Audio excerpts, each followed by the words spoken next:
All Saraswati here. நம்ம இன்னைக்கு வந்து ஹீட் ஸ்ட்ரெஸ் பற்றி தான் பார்க்க போகிறோம். இந்த ஹீட் ஸ்ட்ரெஸ்ஸை எப்படிலாம் ரெடியூஸ் பண்ணலாம், இந்த உடல் சூட்டை தணிக்கக்கூடிய வழிகள் பற்றி பார்க்கலாம். நார்மலாக வந்து நம்ம தைராய்டு கிளாண்டுக்கு நிறைய ஃபங்க்ஷன்ஸ் இருக்குது. அதில் ரொம்ப முக்கியமான ஃபங்க்ஷன் என்ன அப்படின்னா, நம்ம பாடி டெம்பரேச்சரை வந்து கரெக்டாக ரெகுலேட் பண்ணுறது. நம்ம இந்த தைராய்டு கிளாண்டில் வந்து தைராய்டு ஹார்மோன்ஸ் அதிகமான அளவில் செக்ரீட் ஆகும்போது பாடியில் ஹீட்டும் வந்து அதிகமாக ஜென்ரேட் ஆகுது. ஸோ நம்ம பாடி ஹீட் வந்துட்டு ரொம்ப ஜாஸ்தியாக இருக்குது அப்படின்னா இது ஒரு ரீசன். அதே மாதிரி நம்ம டைஜஷன் ப்ராசஸ்க்கு குறிப்பிட்ட அளவுக்கு ஹீட் இருந்தால் தான் வந்து டைஜஷன் ஸ்மூத்தாக நடக்கும். இது வந்து நான் ஆல்ரெடி சொல்லியிருக்கேன். ஸோ நம்ம டைஜஷன் ப்ராசஸ் வந்து ரொம்ப டிலே ஆகுது, அது டைஜஸ்ட் ஆகிறதுக்கு வந்து ரொம்ப டைம் எடுக்குது. அப்படின்ற பட்சத்தில் பாடி வந்து ஹீட்டு நிறைய ஜென்ரேட் பண்ணும். எப்போல்லாம் வந்து இந்த டைஜஷன் ஸ்லோ ஆகுது அப்படின்னா, நம்ம நான் வெஜிடேரியன் ஃபுட்ஸ் ரொம்ப ஹெவியாக சாப்பிட்றோம், ஹை ப்ரோட்டீன் ஃபுட்ஸ் எடுத்துக்கிறோம், இல்லை புளி வந்து அதிகமான அளவில் சேர்த்து அந்த மாதிரி உணவுகள்லாம் சாப்பிட்றோம் அப்படின்னா இந்த டைஜஷன் ப்ராசஸ் வந்து டிலே ஆகும். அது டைஜஸ்ட் ஆகிறதுக்கு கொஞ்சம் லேட் ஆகுது இல்லை. ஸோ அப்போ வந்து ஹீட் வந்து அதிகமான அளவில் ஜென்ரேட் ஆகும். இதனாலையும் நம்ம உடல் சூடாகிறதுக்கு வாய்ப்பு இருக்குது. அதே மாதிரி நம்ம டீஹைட்ரேஷன், போதுமான அளவுக்கு வந்து நம்ம தண்ணி குடிக்கல அப்படின்னாலும் இந்த ஹீட்டை வந்து ப்ரொடியூஸ் ஆகிறதுக்கு நிறைய வாய்ப்புகள் இருக்குது.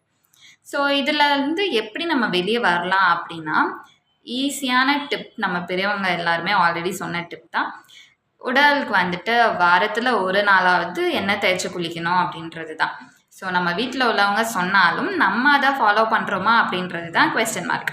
ஸோ இதுக்கப்புறம் வந்து வாரத்தில் ஒரு நாள் கண்டிப்பாக எண்ணெய் தேய்ச்சி குளிக்கிற ஹேபிட் வச்சுக்கலாம். அட்லீஸ்ட் மந்த்லி ட்வைஸ் அந்த மாதிரியாவது ட்ரை பண்ணுறது மூலயமா இதுலேருந்து நம்ம ப்ரிவெண்ட் பண்ணிக்கிறதுக்கு வாய்ப்பு இருக்குது. அதே மாதிரி நம்ம ஃபுட், நம்ம டயட்டும் ரொம்பவே முக்கியம். ஸோ நம்ம அதிகமான அளவில் வந்து இந்த வாட்டர் வெஜிடபிள்ஸ், வாட்டர் ஃப்ரூட்ஸ் இந்த மாதிரி சாப்பிட்றது மூலியமாகவும் ஹீட் ரெடியூஸ் பண்ணலாம். ஸோ இந்த வாட்டர் மெலன், இல்லை மஸ்க் மெலன், குக்கும்பர், அப்புறம் மற்ற நீர் காய்கறிகள்லாம் சொல்லுவாங்கள்ல, இந்த சுரைக்காய், புடலங்காய், இந்த மாதிரி வாட்டர் வெஜிடபிள்ஸ். ஸோ இதெல்லாம் நம்ம டயட்டில் இன்க்ளூட் பண்ணுறது மூலியமாகவும் ஹீட் ஸ்ட்ரெஸ்ஸை வந்து ரெடியூஸ் பண்ணலாம். அதே மாதிரி நம்ம இளநீ குடிக்கிறது வந்து ரொம்பவே நல்லது. இளநீ குடித்தா ஹீட் ஸ்ட்ரெஸ் ரெடியூஸ் ஆகும் அப்படின்றது நம்ம எல்லாருக்குமே தெரியும். ஆனால் நிறைய பேர் இளநீலாம் குடிக்கிறதே கிடையாது. அதே மாதிரி நம்ம வீட்டிலேயே நார்மலாக செய்யக்கூடிய மோர், லெமன் ஜூஸ் இந்த மாதிரியும் எடுத்துக்கலாம். ஸோ இதிலெல்லாம் வந்து எலக்ட்ரோலைட்ஸ் அதிகமாக இருக்கிறதுனால நம்ம பாடியில் அந்த டீஹைட்ரேஷன் ஸ்டேட்டுக்கு போகாமல் பார்த்துக்கும்.